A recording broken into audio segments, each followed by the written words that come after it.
It's Thursday, August 15, 2024. Let's look at the headlines making wave in the Nigerian dailies of today. Beginning with the Punch. The bolder headline says, Food crisis, military deploys troops in northwest, north central farms.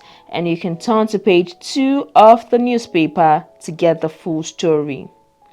Above the nameplate, prices skyrocket as petrol scarcity bites harder. You can get the story also on page 2 of the paper. And on page 27, power tariff. ASUU demands reversal. Varsity bills jump by 300%. And beside the nameplate on page 28, EFCC detains Narcon chair, recovers 314,098 Saudi Riyal. And below the picture, 149 Nigerians repatriated from Niger. You can turn to page 27 of the paper to get the full story. And below that, federal government inaugurates panel for Naira-based crude sale. That story can be found on page 19 of the Punch. On page 4 and 5, motorists lament traffic snarl as Julius Berger resumes work on Long Bridge. And on page 5, minor stabs 2 siblings remanded in Ekiti juvenile home. Away from that, let's take you to Daily Trust, where the bolder headline says, Senators' monthly pay hits 2 billion naira. It has 2 riders, and you can get the full story on page 4. Below the nameplate, hardship. Academic activities suffer as varsity students take menial jobs. You turn to page 28 of the newspaper to get the full story. And on page 5, why Jigawa tops in wheat, sesame production, says Governor Namadi. African Union appoints Pantami as co-chair of 4th Industrial Revenue Policy Council. You can turn to page 27 of the paper to get the full story. Beside the picture on page 20, farmers express concerns as drought threatens plant growth. Police interrogates journalists over report on SDG office. You can turn to page 12 of the newspaper to get the full story. And also on page 2, mother of 4 hit by stray bullets during protest seeks justice. Speaker bows to pressure, withdraws bill on new national anthem recitation. You can turn to page 13 of the newspaper to get the full story. Away from Daily Trust, let's take you to The Guardian, where the bolder headline says, Southwest, 39 dams moribund over poor maintenance, obsolete equipment. You can turn to page 6 of the newspaper to get the full story. And on page 4, WHO declares monkeypox outbreak a global health emergency, and 18 die in 3 road crashes along Lagos-Ibadan Expressway. The story is found on Metro page 8 of The Guardian. We can no longer afford further hikes in interest rate, manufacturers warn. The full story is found on page 6 of The Guardian.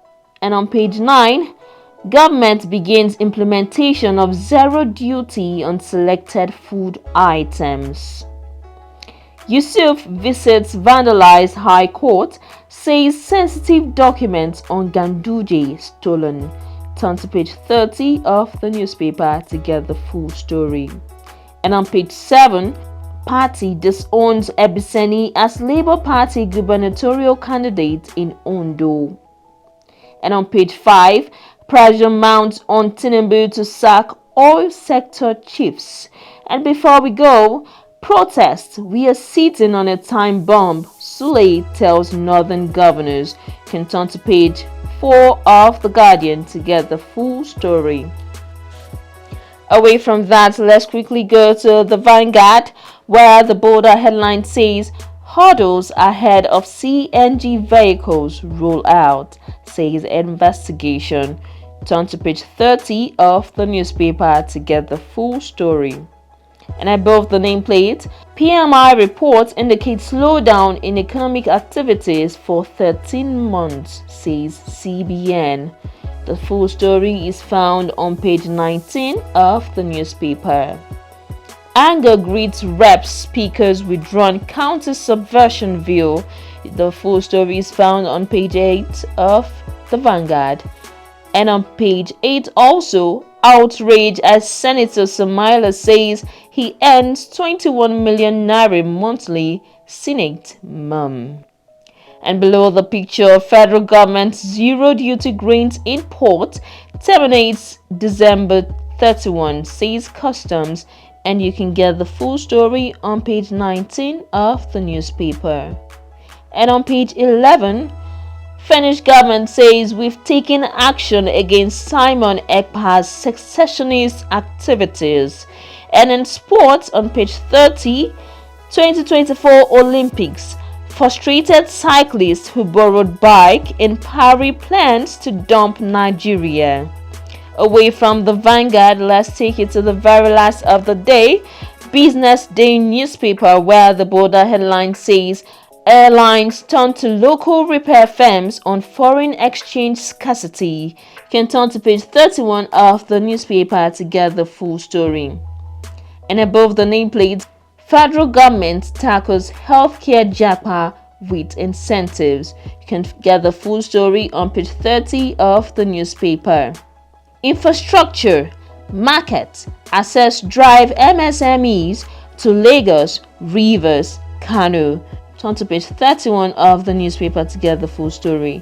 And also on page 30, new curriculum eyes AI compliant youths for high paying jobs. And before we go, on page 30, customs releases guidelines for zero duty food import policy.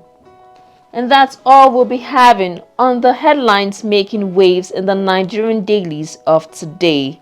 If any of these headlines caught your attention, do well to get a copy of the newspaper and read the full story on the identified pages.